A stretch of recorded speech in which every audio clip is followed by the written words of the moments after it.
Even though Allah subhanahu wa ta'ala says in the Quran, the camels have been created for you to carry load. But even though they have been created for you, we have to love them, we have to respect them. There are several Sahih Hadith, several.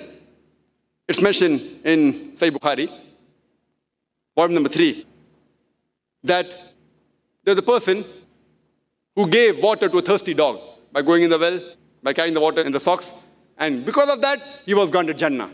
There's another hadith in Sahih Bukhari, volume number 4, that there was a prostitute, just because she gave water to a thirsty dog, she was granted Jannah. And the Sahaba asked, that do we get reward even for giving water to a dog? He said, yes, why not? Imagine the animal which is prohibited to come in our house. Even if we give water to that animal, Allah will reward you for that. And there's a hadith that once an old lady, she tied a cat and did not give it food. So Allah put her in hell, that why did she tie and did not give her food? At least you should have let it go free. She would have fed on the rodents. And that poster is there in one of the posters that is in the exhibition. So we have to even love and take care of the animals. Even the vegetations. We can eat them for a requirement, but not unnecessary. Kill the plants. Even in war, our Prophet Muhammad said that do not chop down trees, do not burn the crops. So all these are the creations of Allah subhanahu wa ta'ala. And Allah says in the Quran, in Surah Adiyat, chapter number 100, Allah says, Allah takes an oath of the steeds of war. The horses that run for war. Allah is taking oath and saying, Allah continues, verse number 1, 2, 3, 4. Allah says that these horses, sparks come out of their hooves. Clouds of dust they raise. They enter the enemy. Describing that Allah is taking an oath of these horses, the steeds of war. They are without any fear, just because their master commands them, the person who's a horse rider. For the sake of the master, they enter into the enemy. There are swords, there are weapons. Irrespective whether the weapons, the steed keeps on going because he wants to obey the master. Allah is taking oath of this horse. And in the ending he says, but man is ungrateful. That means the horse, to obey the master, it is ready to die. It is ready to get itself killed. Just because the master says go, it goes.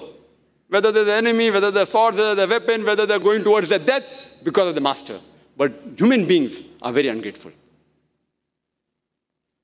That's the reason it's the duty of every human being to reflect on the purpose of creation.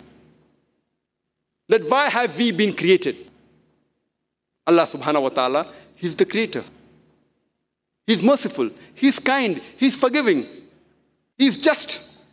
It's the duty of every human being that he should worship Allah subhanahu wa ta'ala. Worship Him and no one else. And this life, you have to remember, is a test for the hereafter. If we follow His commandments, we shall go to Jannah. If we don't, we shall fail this test and go to Jahannam. And we have to take care of the ni'mah Allah has given us. I'd like to end my talk by giving the quotation of the glorious Quran from Surah Al-Imran, chapter number 3, verse number 110, which says, Kuntum khaira ummatin ukhrijat lin-nas.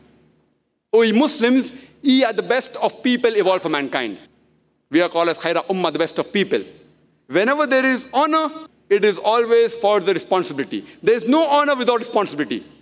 The responsibility is mentioned in the same verse, and Allah continues, Ta'miruna bil ma'rufi wa tanhauna 'anil munkar wa tu'minuna billah. Because we enjoin what is good, and we forbid what is wrong, and we believe in Allah.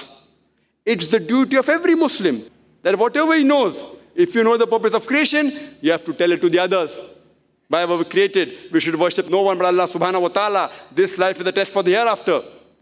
Invite people to the truth, exhort them to the truth, ta'miruna bil ma'rufi wa tanhauna 'anil munkar, and enjoin them towards the good and prevent them from going towards the wrong. It's the duty of every Muslim. Dawah is compulsory. If we do not enjoin what is good, and we do not prevent people from going towards the wrong, we aren't fit to be called as Muslims. We aren't fit to be called as khaira ummah, the best of people.